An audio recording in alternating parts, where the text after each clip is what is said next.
just wanted to spend a little bit of time talking about Room Redux and Room Redux Denver, why you all are here. A quick reminder, we are obviously drinking here, so if you need to take an Uber, take an Uber. If you need help getting an Uber, ask, I will help you. I just wanted to, once again, thank you all for being here. It's amazing. How fun is it to get to dress up again? What a weird year. What a weird year. So I am the co-director of Redux Denver, and we are just one of many, many chapters. And actually, I'm going to, where did she go? Oh, I'm going to give a little shout out. We had a very, very, very, very special surprise. And the actual founder of Room Redux and her husband are here. So Susie and Greg. I mean, they look amazing. All right, woo!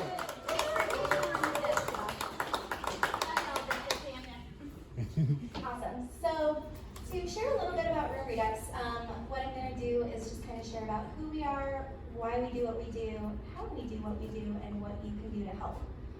So our mission, you can see here, is we are a nonprofit organization that focuses, I don't know what weird angle that is, that focuses on transforming the rooms of children who have faced sexual or physical abuse. This can be a powerful tool to foster healing, as many times abuse occurs in the child's room or bed, making the room itself feel unsafe.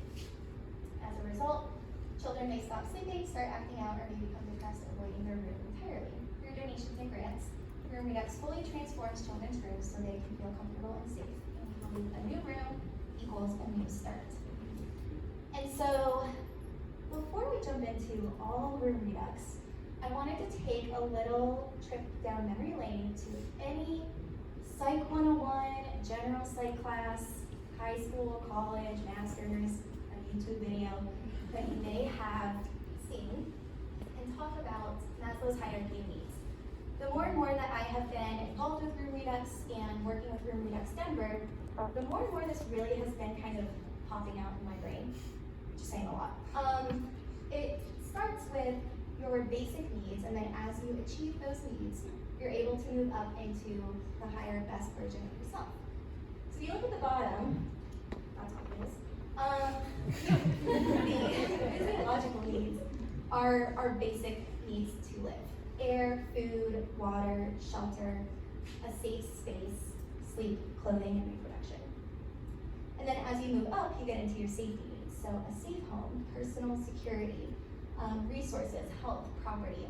And then as you move up, you can develop relationships. You don't have to worry about those baseline items. So you can focus on your friendships, your relationships with your family, friends, coaches, teachers.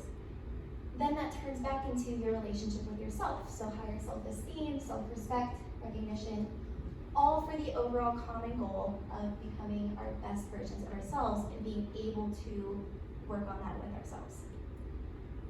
If the bottom needs are not met, you can't move up. That's the basic lesson in Maslow's hierarchy of needs. And so if you think about it, for our kids who are experiencing abuse in their homes, those needs are not being met. They're not in a safe space. Their shelter is compromised. Maybe they're not getting the food and water that they need due to neglect. And so that's where we come in. So we get to come in and help build these base levels so these kids can grow and develop into humans who love themselves and love each other. And so how we do that, on our next slide, is we transform some pretty cool rooms in a really cool way. So this is our after of my personal favorite room. That rainbow mural was a doozy, but worth it. If you want to hear how much of a doozy it was, talk to Cindy and talk to Jogan. And then our next before and after was this was for actually 5 kids. 2 rooms for 5 kids. And one amazing thing is that we have, in Room Redux Denver, we have been transferring rooms for about 9 months during COVID. And we transformed 3 rooms to help out 9 kids so far. And that's just the beginning.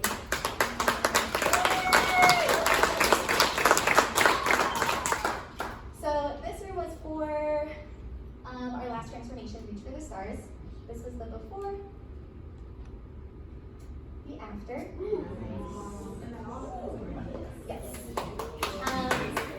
And as someone who is a very, very huge Packers fan, first I don't want to talk about the Aaron Rodgers thing. But as you can see, we don't discriminate against some animals. We'll do what the kids want. So the next one, the next room that we did, this is the before, and then this was the after. Nice. So again, completely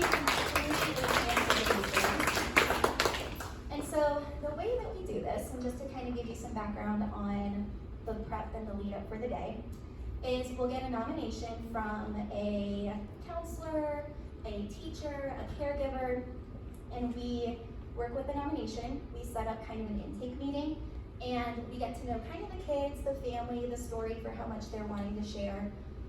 But they're actually really fun meetings, because once we get through that, we start to say, okay, what do they like? What don't they like? We work with a therapist to find out what therapeutic modalities we can incorporate into the room that they're working on in their therapy sessions. Once we do that, Cindy and Tanya go crazy, and they start planning the rooms, they start buying all this stuff, they start ordering all this stuff, they put together our Amazon wish list, and then the day before the transformation, I go out and get all the last minute stuff. We get it super early. The kids and the caregiver are out of the home, and we completely gut and transform the room in a day, in a full day. And it's a very full day. So if you guys want to volunteer and help us, please do. But it's the best day ever. And the last room transformation that we did, I was going back to Maslow's and thinking about it, and thinking about how much that makes sense, and how what we do is so impactful, because kids who face abuse in their home as a child are more likely to develop addiction, they're more likely to develop mental illness, they're more likely to continue the cycle of abuse, they're more likely to find themselves in situations that might end their lives early. And so we work to stop this cycle of abuse in a really cool way, and in a really fun way. So, how you guys can help, and what we ask from you, is basically anything and everything you have to offer. It's a very short list. We would love to have all of you come help us out at Room Transformations. There's a handful of people here who have volunteered before, and I don't mean to toot our own horns, but it's a really fun day, and it's a really happy day.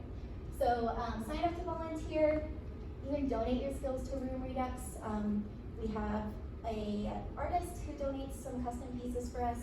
We have a woodworker in the house who donates some custom pieces for us, so that's always something we're looking for. Donations, of course. We run on donations, and all of our donations go directly back towards these rooms and our kids.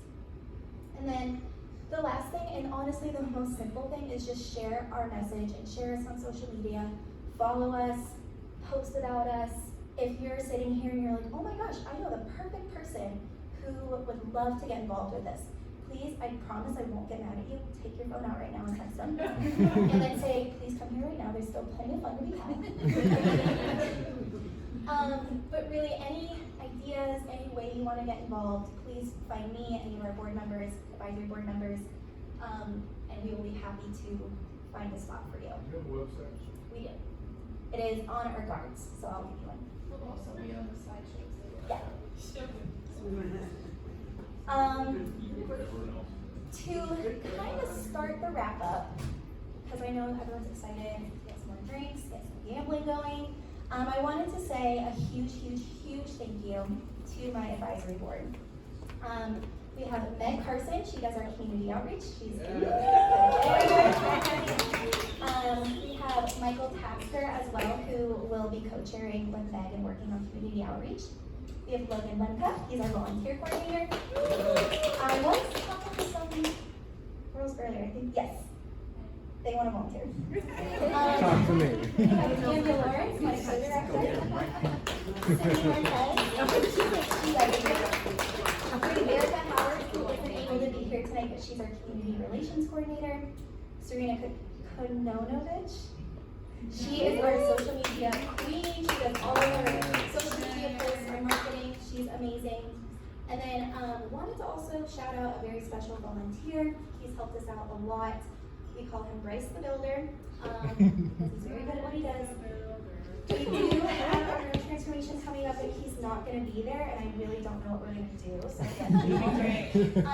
but he made a custom piece from his woodworking business that was gorgeous for our family that we last did our transformation for. So if anyone needs woodworking, anything custom, that's your guy. He's really good at what he does. So all I can say is this, just because I'm the one up here talking, because I like to talk, that doesn't mean that I do everything. This is not a one-woman show. I could not do this without my amazing advisory board. They are truly the best, and we're going to do some real cool things this year. So to wrap up, I wanted to talk about my favorite movie of all time. It's Forrest Gump. Has everyone seen that? Yep. Okay. Really?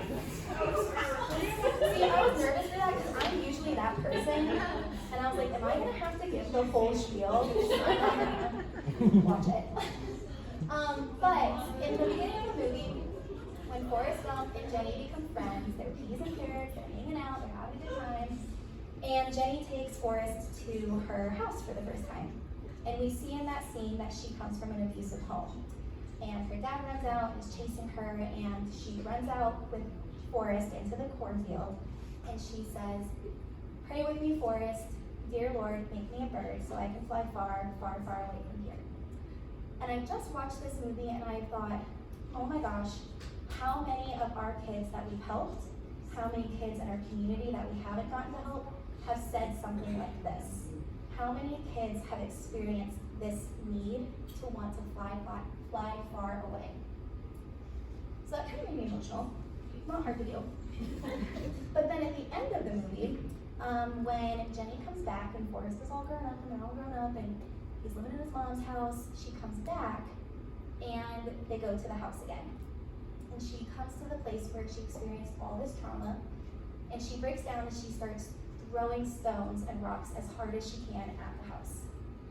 And in the voiceover, Forrest Gump says, "Sometimes I guess there just aren't enough rocks."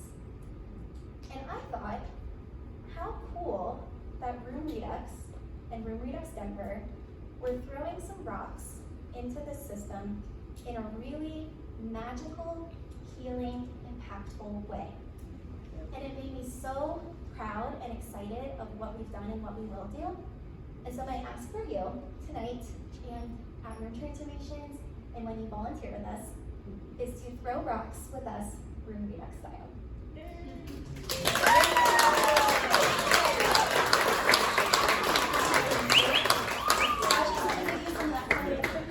Instructions, and now we're gonna party. Yeah, to fall Forrest Gump, great.